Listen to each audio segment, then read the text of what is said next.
so I thought it would be nice to just talk about the books that I really enjoyed this year. I will also release a least favorites video as well. I don't know how many books I have here. Let me count. 1, 2, 3, 4, 5, 6, 7, 8, 9. I have 9 favorites this year, and I think my final book count for this year was 128 or 29 books. So I think that's a pretty good ratio. Let's jump right in. Don't forget to like this video and subscribe, and leave me a comment letting me know what your favorite reads of this year were. I'm very curious. I'm always on the hunt for a new book, so let me know in the comments. I also have done a mid-year favorites video, so some of those books were featured in that video, but we also have some new ones as well. Starting out,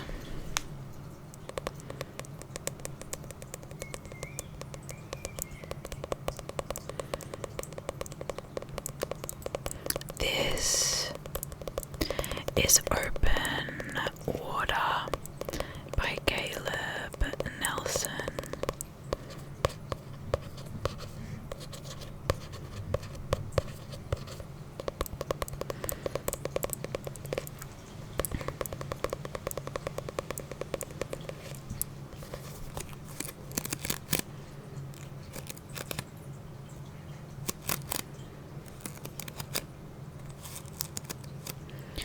My copy of this book is well loved, to say the least. The first couple of pages are starting to fall out, as you can see. But that's okay.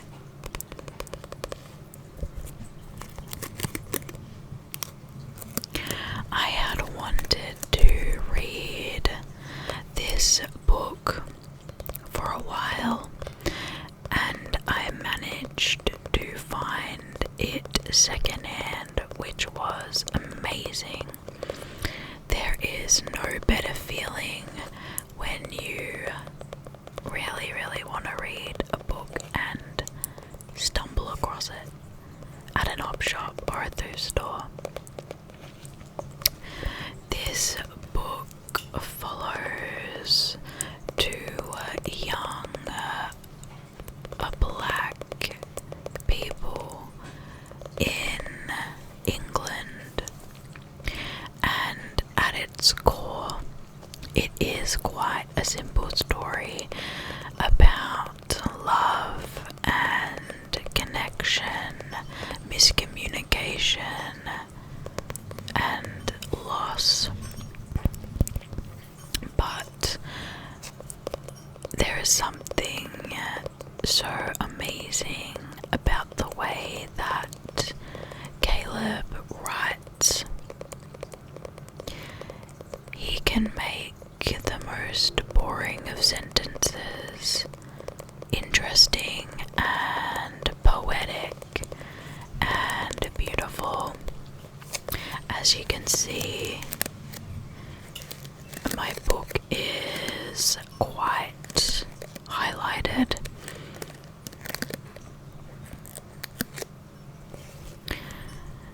I just found his observations really beautiful and touching, and the way that he sort of writes about miscommunication in relationships to be very relatable.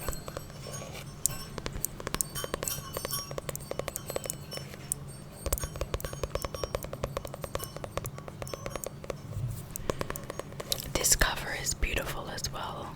I really like it.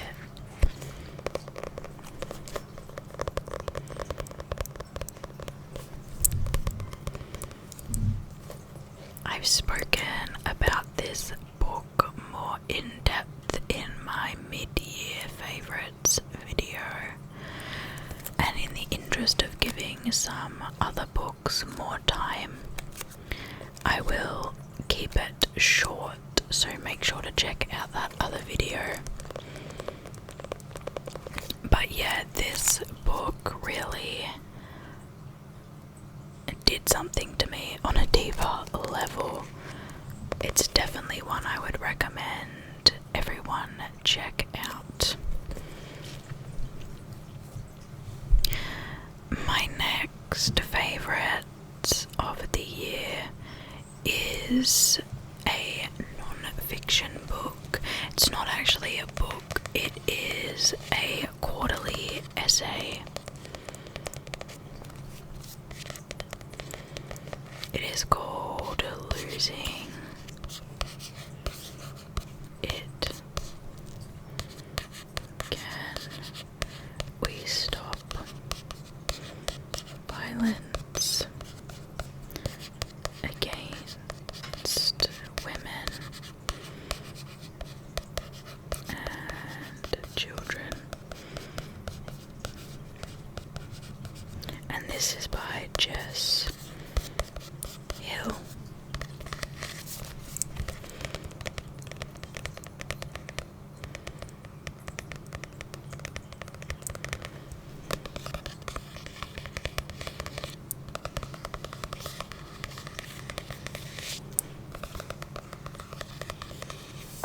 So the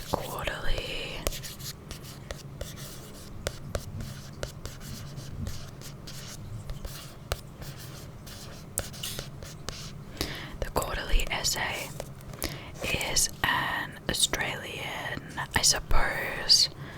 I mean, it's an essay, but I suppose that the closest equivalent would be like magazine or periodical. And every quarter they release a new essay.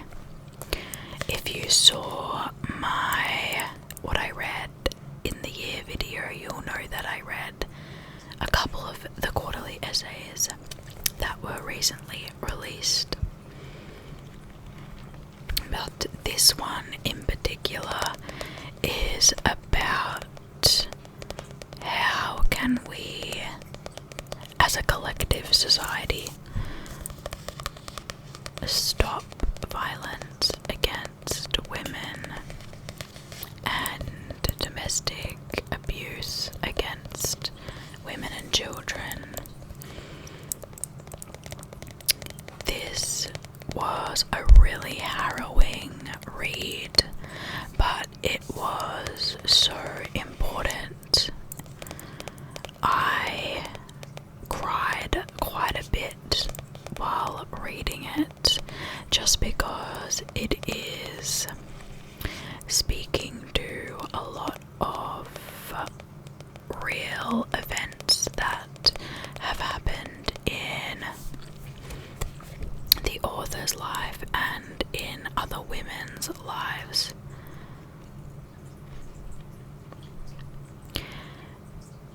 This book also sort of opened my eyes to a lot of lobbying against the government on things that you may not think are directly related to violence against women, but are some of the biggest causes or factors. For example, this book goes into detail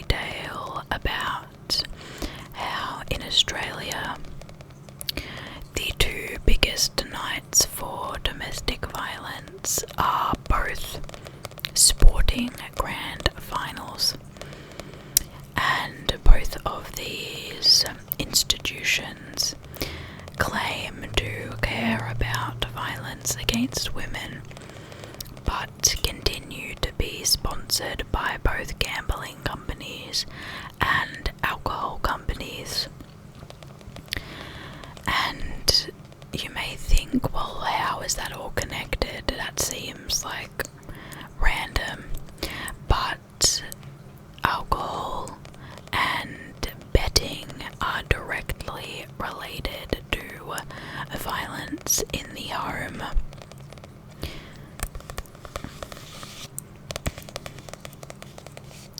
And unfortunately, because these companies make so much money, and the sporting institutions make so much money through these sponsorships, they don't really care about cutting ties or restricting gambling or alcohol,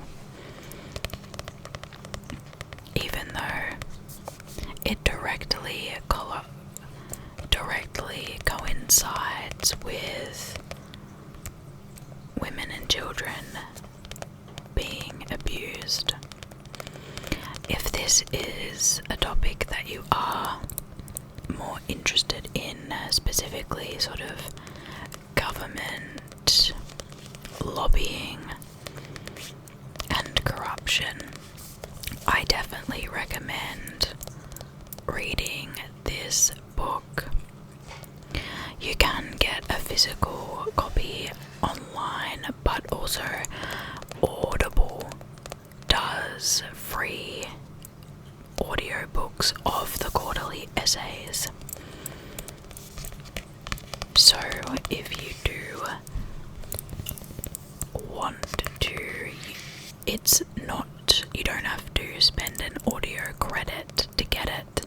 It's through the free catalog if you have a subscription, so it's not really actually free, but you don't have to spend one of the credits you get through the Audible subscription to listen to it on audio,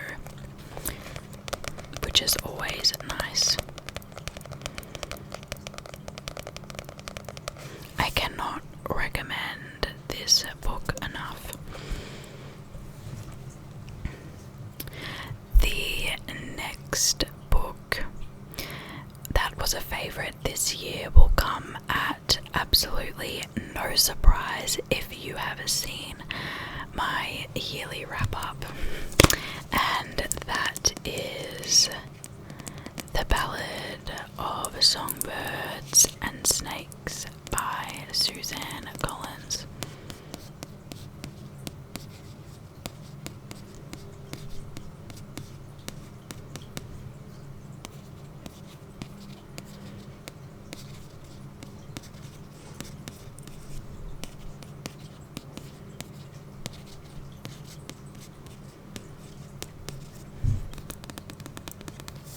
You can see that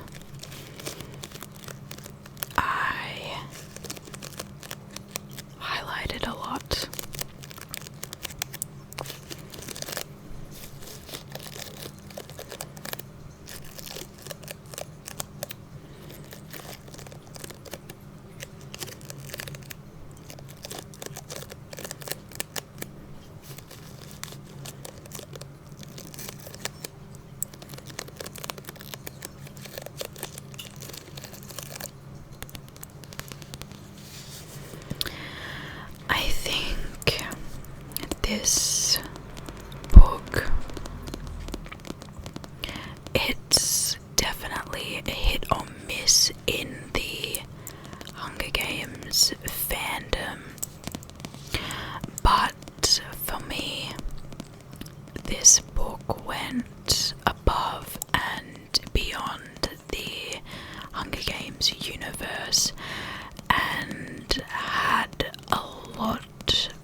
original Hunger Games series is speaking to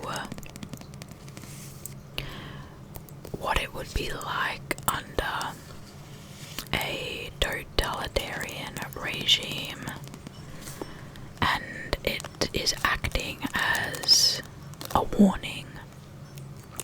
I think this book does a better job at speaking to events that the world is currently witnessing,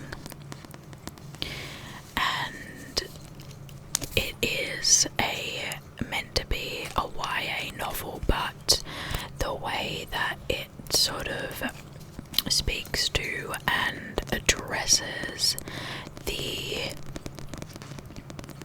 damage that propaganda can do is like nothing that I've read before.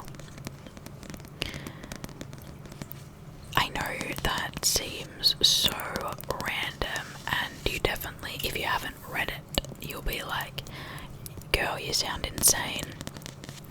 But if you read sort of between the lines, or not even read between the lines, if you just think about this book a little bit more deeply, it shows you exactly what propaganda does to someone. This book, if you haven't read it, is the story and upbringing of President Snow, Coriolanus Snow, and it sort of tells not his life story but his childhood story. And at a certain point in his schooling, he's taken under the wing by this professor, and he also is mentoring Lucy Gray for the 10th annual Hunger Games. And at the beginning, you know, because he is part of the capital, he has some negative views towards the people in the districts, but for the most part, through his relationship with Lucy Gray, sort of understands that they are just like he is. But then Dr. Gall comes on the scene and completely almost rewires his brain to believe that the people in the districts are the reason the world is going mad, and the reason there is needed to be a Hunger Games at all. And watching that shift, and the way that Suzanne Collins writes, that shift was honestly incredible to read. I think this book poses a lot more psychological and philosophical questions, and it's definitely a case study as to how propaganda can impact a person. And I know it is so insane to pick all that up from a young adult work of fiction, but yeah, this book really blew my mind, and it came out of left field. To be honest, I really was not expecting it at all. I did also really enjoy Sunrise on the Reaping, which was Suzanne Collins' new novel that came out this year about Hamish. And for me, that was also a 5-star read, but this one just tip the scales ever so slightly more. And I would highly recommend, especially if you're a big fan of the Hunger Games, give this one a go. The next book that really stuck with me this year and was definitely a favorite is Perfection by Vincenzo Latronico. This book is a translated fiction.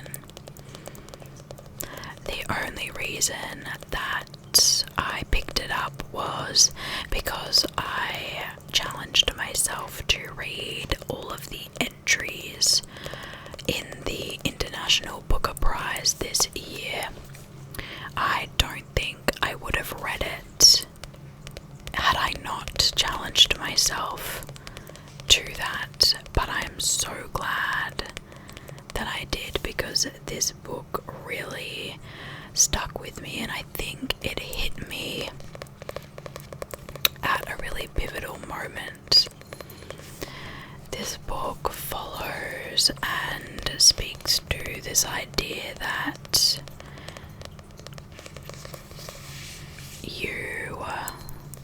the feeling of growing out of a city or a place that you once called home.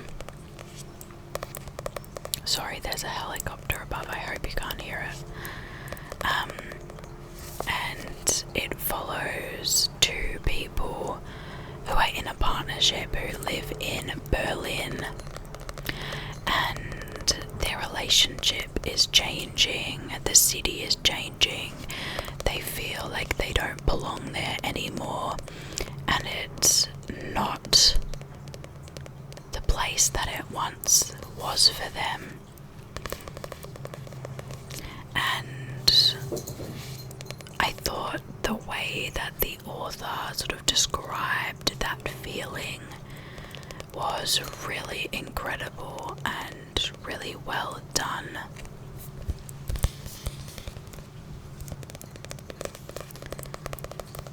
Again, I talked about this one more in my mid-year favorites video, so if you want to hear a little bit more about it, I recommend watching that video.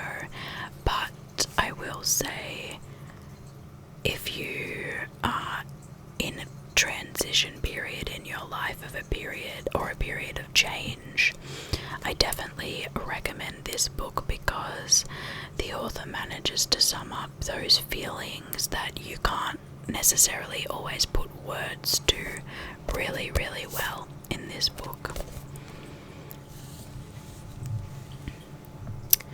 The next favorite book that I read this year, I only recently finished in November, and that is Boy Parts by Eliza Clark. I loved this book. This book is weird girl fiction to a T.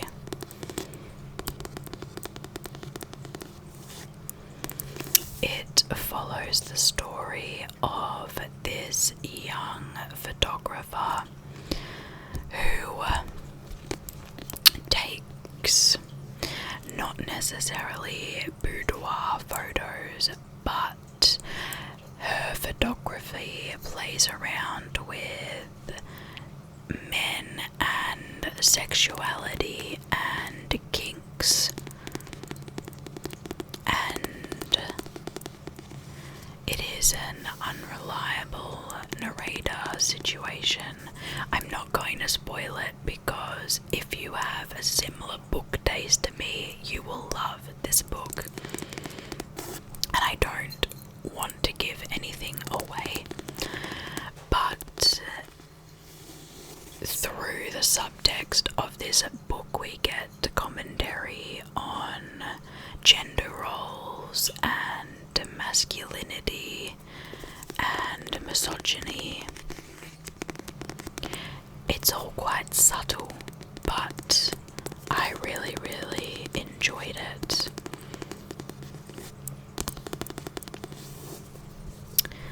I didn't highlight that much, but I will read you this one quote that really stuck out to me. I explained to him that nothing matters and nothing lasts. Everyone forgets and everything disappears. The things you do, the things you are, it's all nothing. Would anyone miss you if you went away?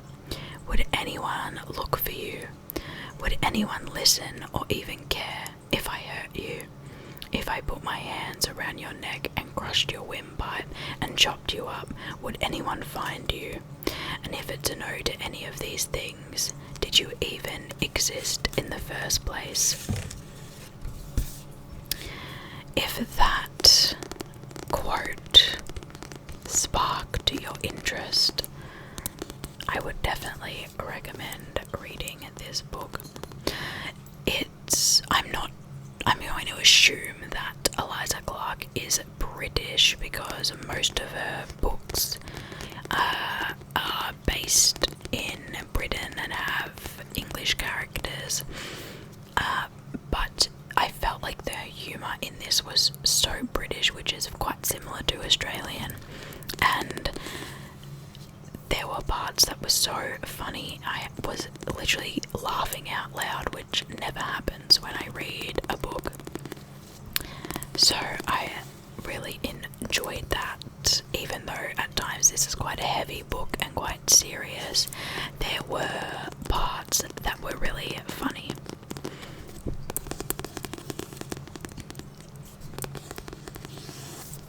Definitely recommend. The next book is probably the best book that I read this year if I had to give that title to one book. And I will never shut up about this book because it is so good. And it is called Reservoir Bitches by Dahlia de la Cerda. Again, I read this because it was on the International Booker Prize list this year, and it is translated from Spanish. This book was incredible, and if you watch my videos regularly, you will know that I am a short story collection hater. But this is a collection of, I believe, 12 stories, short stories, but the way the author has written them is just incredible. They're all sort of connected in a way, and when you get to the final story, you sort of see the bigger picture and the full connection. And the main theme of the book, which is the Mexico's problem with female homicides, or they're called femicides. I believe one woman is killed every 10 minutes in Mexico, and this book does such an incredible job of discussing the issue in a really subtle way until the end, when it ties it all together and you understand what the book is about.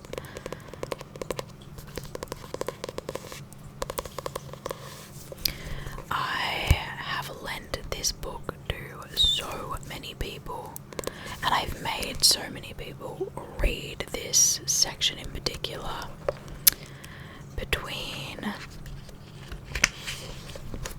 pages 170 and 174. It's the most powerful couple of pages of any book that I've ever read. I was thinking about reading it to you, but I think it's a lot more powerful when you read the full book. So I definitely recommend, please, if you pick up any book from this collection that I'm showing you today, let it be this one.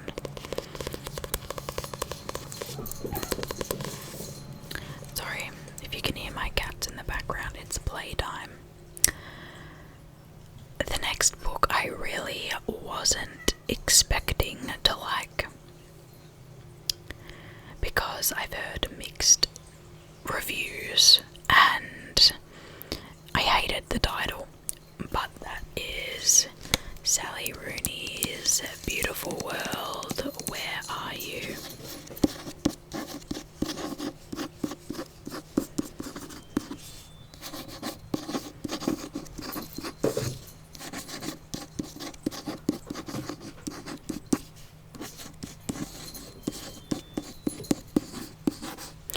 Again, I found this book, hardcover and all, at a thrift store, which was absolutely fabulous. And like I said, I really was not expecting to enjoy it as much as I did. Basically, this book is told through 4 friends who I believe are in their mid-20s, maybe early 30s. They're all at incredibly different stages in their lives. But that is what's so wonderful about it. Sally Rooney has this incredible ability of writing extremely realistic characters. Her characters are always full of flaws. You may love them, you may hate them, but they definitely reflect the human experience, especially the modern human experience. In particular, in this book, what resonated with me the most was 2 of the friends don't live close to each other, and they communicate with each other through emails.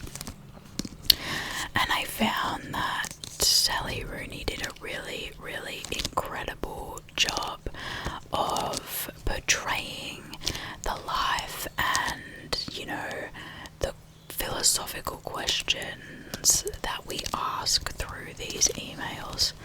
And I just wanted to be friends with these 2 women because their emails were what it's like in my brain, and I thought they were really quite profound, and I wasn't expecting to have that level of depth from this book at all. I have read Normal People, Intermezzo, and this one by Sally Rooney, and this is by far my favourite of hers. I did enjoy both Intermezzo and Normal People. Intermezzo a bit more, but I still really loved Normal People. But this one really takes the cake for me, and I think that is a testament to how talented of a writer Sally Rooney is. Again, I do really recommend this book. The next book I have is another non-fiction, and I think I've talked everyone's ear off about how amazing this book is, again, it is featured in my mid-year favourites. But that is Everything Is Tuberculosis by John Green. Most people will know of John Green thanks to his young adult novels like The Fault in Our Stars and Looking for Alaska. But if you are only familiar with those books, just pick this one up. It is incredible, and even if you're not interested in the history of tuberculosis, it is only really, the history part is only really featured in this for a couple of chapters. This is more of a sociological and anthropological look at disease and why, given all of the resources and money that circulates through the medical system, have we not cured tuberculosis yet? It has been eradicated from the West for quite some time, but it's still a major issue in developing countries, even though it can be eradicated. I cannot speak highly enough about this book. I recommend it to absolutely everyone. It changed the way I think about everything, and everything truly is related back to tuberculosis, unfortunately.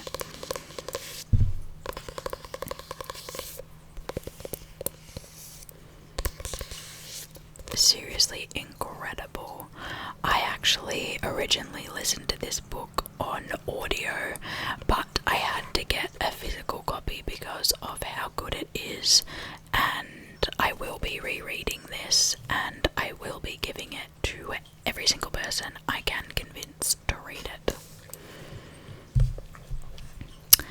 The last book I want to talk about, I do not have a physical copy of. I actually listened to it on audio, but it is called Open Throat by Henry Hoke, and it's a really, really short story about a mountain lion who lives under the Hollywood sign, and sort of its observations of the human world through an animal's perspective.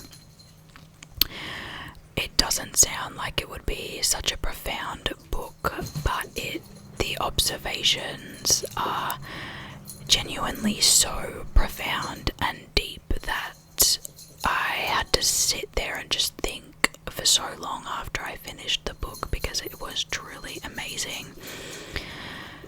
I, again, highly recommend it. I do want to get a physical copy, but it's kind of difficult to find. I do plan on rereading it as well, but for a 160-page book, the things that are pointed out are truly incredible, and I highly recommend reading it if you haven't already. If I can get my camera back in focus, that would be fabulous. As I say goodbye, thank you so much for joining me for this video today. I hope I have inspired you to read one of these books. They are all 5-star reads for me, and they all had an impact on me personally this year. So I really hope that they do the same to you if you choose to read them. As I said before, let me know your favourite reads of this year down in the comments below, and don't forget to like this video and subscribe to my channel. Thank you so much, and I will see you in the next video.